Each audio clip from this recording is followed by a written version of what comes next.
Bangladeshi TikToker Sanjida Snigdha দিল SSC পরীক্ষা, মারল ডাব্বা। কে না কে এসে করে দিল আবার সেই রেজাল্ট ভাইরাল। তা নিয়ে আবার সে করলো পুরো নেট দুনিয়া তোলপাড়।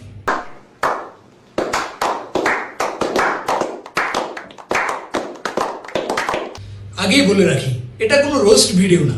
এখানে কাউকে আমরা অপমান করতে আসিনি, তবে আমরা ঘটনার A to Z ডিটেলস খুঁজে বের করার চেষ্টা করব। সঞ্জিদা এসএসসি পরীক্ষা দেওয়া নিয়ে এত পরিমাণ ভিডিও বানিয়েছে যা তুমি আমি আমাদের ক্যারিয়ারেও কখনো করিনি। সো এটাই স্বাভাবিক, সবার অ্যাটেনশন তার দিকে চলে গিয়েছে। এখন তার পরীক্ষা কেমন হলো সেটা জানার জন্য সবাই ব্যাকুল হয়ে থাকবে। ইভেন যে সঞ্জিদাকে কখনো চিনতেও না, সেও ভিডিও দেখে বুঝতে পেরেছে যে না, সঞ্জিদা এসএসসি পরীক্ষা দিচ্ছে। তো এসএসসি পরীক্ষা দেওয়ার পর তোমার রেজাল্ট কি হবে, অবশ্যই সবার অ্যাটেনশন ওই দিকেও যাবে।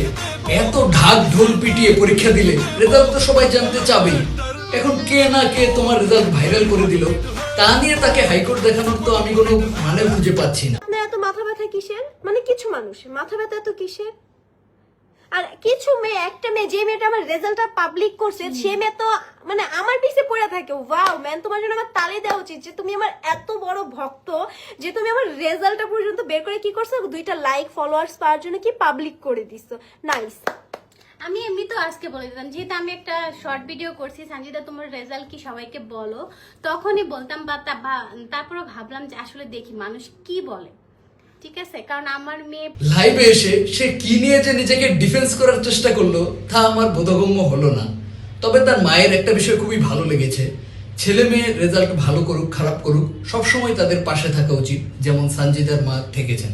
আমার মেয়ে পাস করলো, আমার মেয়ে ফেল করলো, আমার মেয়ে আর ভালো করলো, আমার মেয়ে খারাপ করলো, আমার মেয়ে। তো তার জন্য তাকে একটা থামস আপ দিতেই পারে। আর সঞ্জিদার এই বিষয়টা লাইভে এসে ডিসকাস করা আমার কাছে একটু অতিরিক্ত মনে হয়ে গেল। আপনারা কি ভাবছেন কমেন্টে জানান। বাই।